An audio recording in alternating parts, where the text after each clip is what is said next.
Hello. Welcome.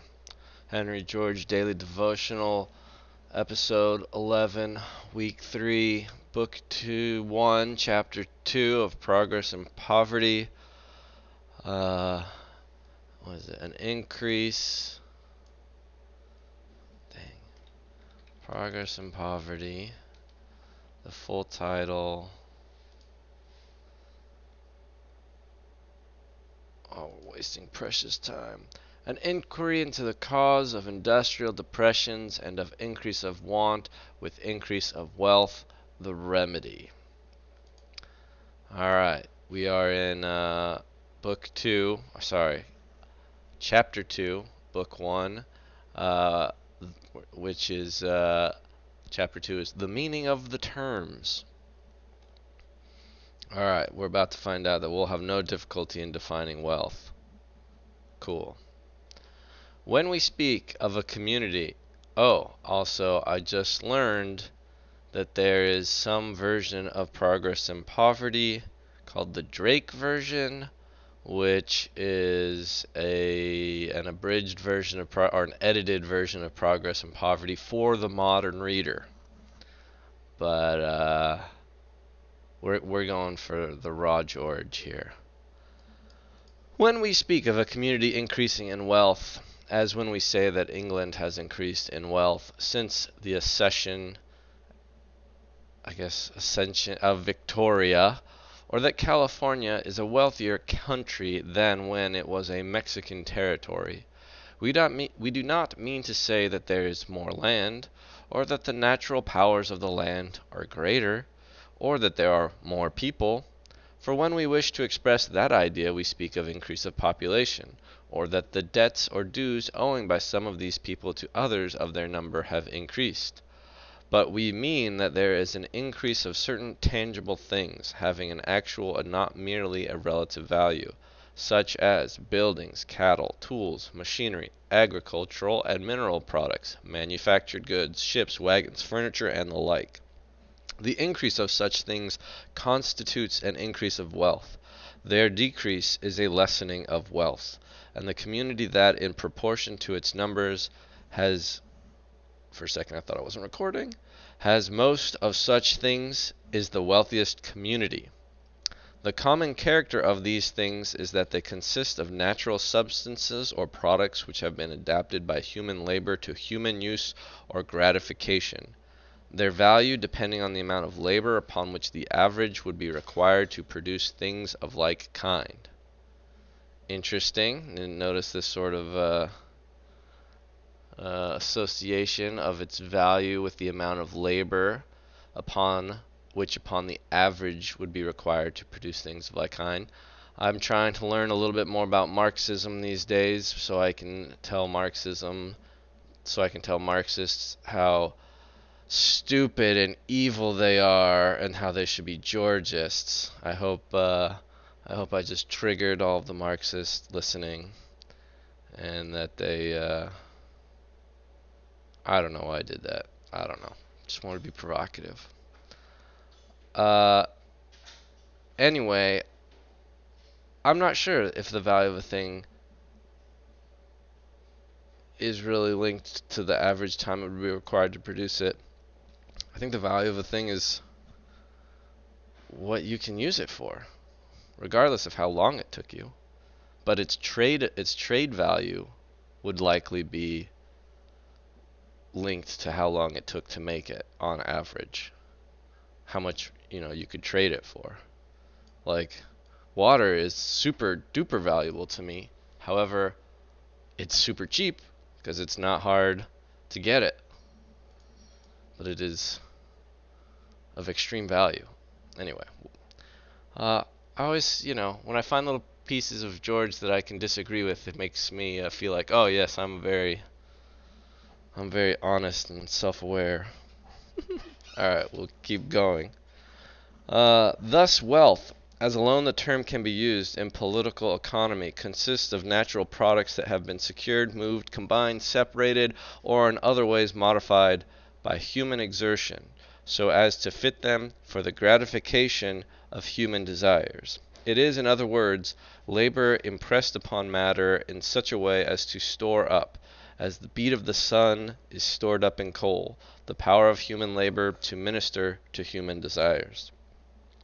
Wealth is not the sole object of labor, for labor is also expended in ministering directly to desire, but it is the object and result of what we call productive labor, that is, labor which gives value to material things. Nothing which nature supplies to man without his labor is wealth. Nor yet does the expenditure of labor result in wealth unless there is a tangible product which has and retains the power of ministering to desire. Now, I guess you could say that that other kind of labor would be services, perhaps. Now, as capital is wealth devoted to a certain purpose, nothing can be capital which does not fall within this definition of wealth. By recognizing and keeping this in mind, we get rid of misconceptions which vitiate all reasoning in which they are permitted, which befog popular thought, and have led into mazes of contradiction even acute thinkers. Alright, we got to keep this in mind. We don't want to get mixed up. But though all capital is wealth, all wealth is not capital.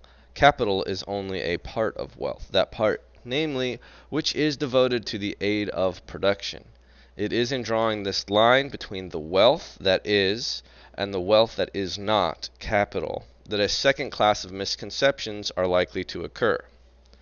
Alright, you don't want to fall into this second class of misconceptions. The errors which I have been pointing out, and which consists in confounding with wealth and capital things essentially distinct, or which have but a relative existence, are now merely vulgar errors. They are widespread, it is true, and have a deep root, being held not merely by the less educated classes, but seemingly by a large majority of those who in such advanced countries as England and the United States mold and guide public opinion, make laws in parliaments, Congress, and legislatures, and administer them in the courts. They crop out, moreover, in the disquisitions of many of those flabby writers who have burdened the press and darkened counsel by numerous volumes which are dubbed political economy, and which pass as textbooks, while the ignorant which pass as textbooks with the ignorant, and as authority with those who do not think for themselves.